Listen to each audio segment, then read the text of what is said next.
¿Saben qué? Me di cuenta hoy viernes que realmente eran tantas las experiencias compartidas con ustedes de tantos profesionales que hablaron de la música, que realmente todo lo que pensaba hablar ya había sido dicho, en general había sido dicho. Entonces, como buena profesora que soy, yo tengo que armar algo en el momento y decidí hablar de mi experiencia con la música. Y realmente tengo que ser totalmente sincera, totalmente sincera. Yo no soy una persona musical. No nací con ejemplos de música en mi vida, en general, en mi casa. Eh, y yo no canto mientras me baño, ni mientras lavo los platos, mientras riego el jardín, pero sí sé que he aprendido a escuchar cierto tipo de música mientras estudio y mientras trabajo. Cuando necesito cierto tipo de concentración, yo escucho jazz instrumental. Me ayuda muchísimo. No pregunten por qué ese tipo de música. Yo no sé de música, no sabría decir por qué. Probablemente personas como Mariela Carrera, o María Luz Salinas, que saben tanto de música, me podrían decir por qué con el jazz instrumental yo puedo concentrarme, puedo estudiar, puedo preparar mis trabajos y me ayuda muchísimo. Sí tengo memoria de mi abuela materna, que venía de un pueblo de España, Benicarló, y eh, es un pueblo pequeño donde ellos hablan un dialecto parecido al catalán. Entonces sí la recuerdo a ella, tenía una voz hermosa realmente, pero al margen de eso, sentía el placer que ella sentía cuando cantaba, en su dialecto, y yo sentía la emoción de ella mientras recordaba probablemente experiencias, su cultura, eh, y esa emoción se transportaba a través de su canto, que yo no entendía, pero sí entendía la emoción. Cuando realmente nosotros pensamos en la música, mm, eh, realmente tenemos que pensar en transmitir a través de la música emociones. Hay emociones diferentes a través de la música. Nosotros lo vemos permanentemente en las películas. Hay películas que, obviamente, si estamos viendo una película de terror, cierta música nos anticipa un estado de ánimo especial, así como una comedia, otro tipo de música. Ahora, yendo a lo nuestro, yendo al idioma, ¿qué se puede aportar a través de la música? ¿Cómo vamos a usar esa música en la clase? Eh, Realmente, cuando uno piensa en una música, cuando uno entra a un aula, y siempre les digo a los profesores, eh, piensen en la música, piensen en la música que les gustaría escuchar cuando ustedes entran a un lugar. Y esa música es la que tienen que utilizar al principio de la clase. Una música activa que haga que los alumnos sientan ganas de entrar.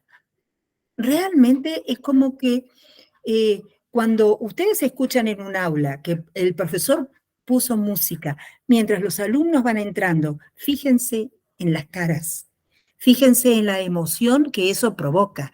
Eso está diciéndoles a los alumnos, bueno, vamos, vamos, que acá hay ritmo, acá hay intención de hacernos pasar bien este momento. También la música acompaña en el caso de que ustedes quieran, cuando mientras alumnos escriben, mientras los alumnos tienen que hacer una prueba, pongan una música suave, una música que realmente eh, no les interrumpa su línea de pensamiento ni de concentración. Y cuando se vayan, una música activa de nuevo, para que ellos piensen, miren, y ellos sientan, nos están despidiendo de una manera agradable y vamos a volver. Esas sensaciones y esas emociones que tienen que ver con la música no son despreciables. ¿Por qué? Porque cuando un alumno viene y nos dice, ¿sabes qué? No me gusta el inglés. No, no hay caso, no me gusta. Pero claro, si vos indagás en esa persona, ¿qué pasó? ¿Cómo lo aprendió? Entonces de ahí te das cuenta que hubo emociones negativas al comienzo de ese proceso. Cuando nosotros tenemos la posibilidad de revertir ese proceso a través de utilizar la música como una herramienta, entonces decís, bueno, no todo está perdido, ¿no es cierto? Podemos hacerlo. Intentémoslo. Realmente es muy poco lo que nosotros tenemos que preparar para poner música en una clase. ¿Cuántas clases tenemos a la semana? ¿10 clases? ¿20 clases a la semana? Preparemos 3 tracks de música, solamente 3, para que cuando el alumno entre tenga esa música activa. Tengamos preparada una música suave mientras están hablando, están haciendo un diálogo, algo que sea de atrás, algo que no sea el primer protagonista en la clase, porque los protagonistas son los alumnos, y también, al finalizar, que se vayan con alegría, que digan, bueno, terminamos las clases, see you next class. Para ese momento, ustedes tienen que tener algo preparado. ¿Qué les costó al preparar esas 20 clases que ustedes tienen a la semana, porque son profesores muy laboriosos? ¿Qué les costó? Les voy a contar una anécdota. De hace más de 20 años, yo trabajaba en una escuela en Montecristo. Montecristo es, en Córdoba, una ciudad pequeña. En ese momento todavía no me acuerdo si era ciudad, pero es una ciudad. Y los alumnos en esta escuela privada, sobre todo el tercer año, me acuerdo que les costaba estar quietos, porque bueno, todos los tercer años son muy revoltosos en general, y eran 40, 42 alumnos para una clase de inglés, y decía yo, ¿cómo les voy a enseñar? ¿Cómo les voy a enseñar que hagan un diálogo con una pregunta como, How old are you? Como, Where's he from? Con esa fluidez, con esa tonalidad que me interesaba a mí que lo aprendieran en un diálogo de inglés básico. Y entonces recuerdo que, bueno, era muy divertida la clase, tengo que decirles que era muy divertida. Yo me divertía mucho. Y cuando uno se divierte, dice, bueno, yo me divierto y los demás también, porque es así. Vos te divertís en la clase con los demás cuando vos proporcionás cosas para que los demás se diviertan. Entonces, yo creaba grupos en esa clase que cuando con música podían hacer las preguntas, el otro grupo las contestaba con la música, que la música no era como ahora que yo tenía el celular y podía elegir, pero al toque, la música. No, no, tenía, eh, tenía CDs, no me acuerdo si tenía cassettes o CDs en ese momento, pero tenía que poner la música. Entonces, es como que, a ver, nosotros tenemos muchísimos elementos en este momento para poder provocar eso y poder trabajar hasta con grupos muy grandes de una manera fácil.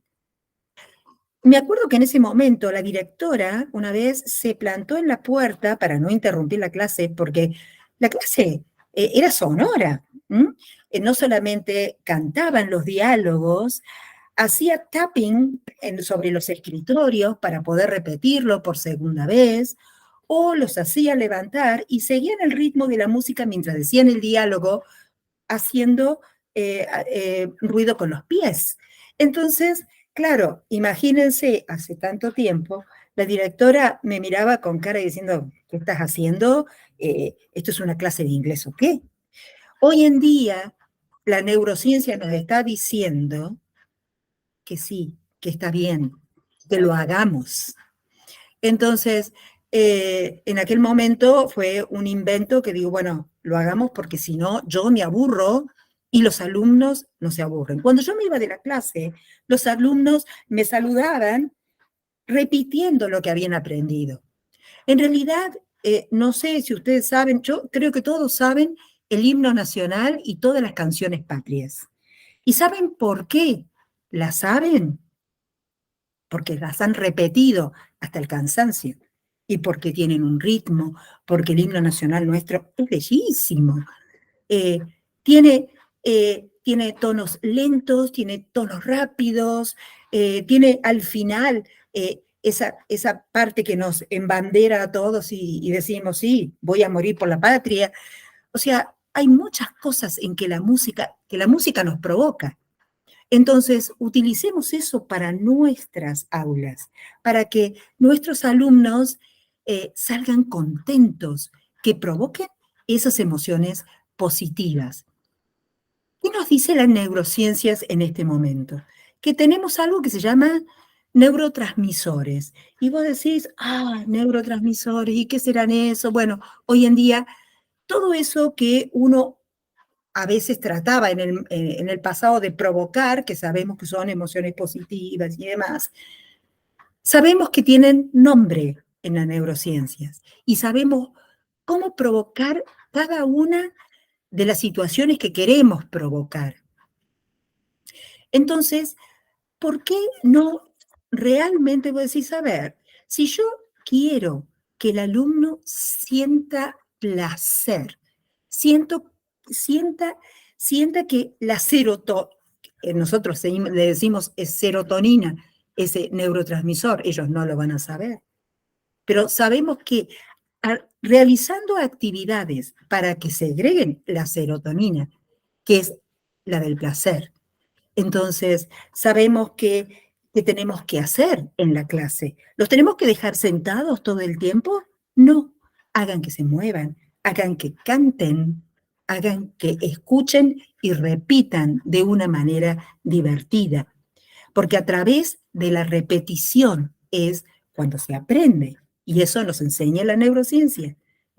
Digamos, nosotros ya lo sabíamos de antes, pero ahora le decimos que la serotonina es el neurotransmisor que provoca ese estado. La dopamina es precisamente el neurotransmisor que, que se segrega cuando logran el aplauso por un logro. Cuando los alumnos le decimos, qué bien que lo has hecho, te felicito, estás mejorando, qué bien. Y se segrega ese neurotransmisor. ¿Qué pasa con la oxitocina? La oxitocina es ese neurotransmisor que nos da seguridad. ¿Cuándo se obtiene la seguridad? Cuando el alumno ha repetido, ha cantado ese diálogo y siente que lo puede decir solo, se siente seguro. Qué bueno, entonces ya sé que no es how old are you. No tengo que analizar que es una palabra interrogativa, un auxiliar, un sujeto, un verbo. No lo tengo que hacer, porque yo lo aprendí en una canción y me sale solo. Entonces se segrega serotonina. Y cuidado con las endorfinas, porque a través de algo que podamos generar, ya que las endorfinas es el neurotransmisor yo diría más que nada, de las sorpresas y que no todas las sorpresas pueden ser buenas, podemos provocar dos cosas. Podemos provocar el llanto o podemos provocar la risa. Entonces, ahora que sabemos mucho más, ¿por qué no aprovechamos eso que sabemos para nuestras clases? No es mucho, son pocos elementos, son 3 tracks que les pido que prueben. El track activo, de música activa, un track de música suave y un track de música para despedirse hasta la próxima clase. Con eso solo, les puedo asegurar que pueden lograr maravillas. Muchas gracias.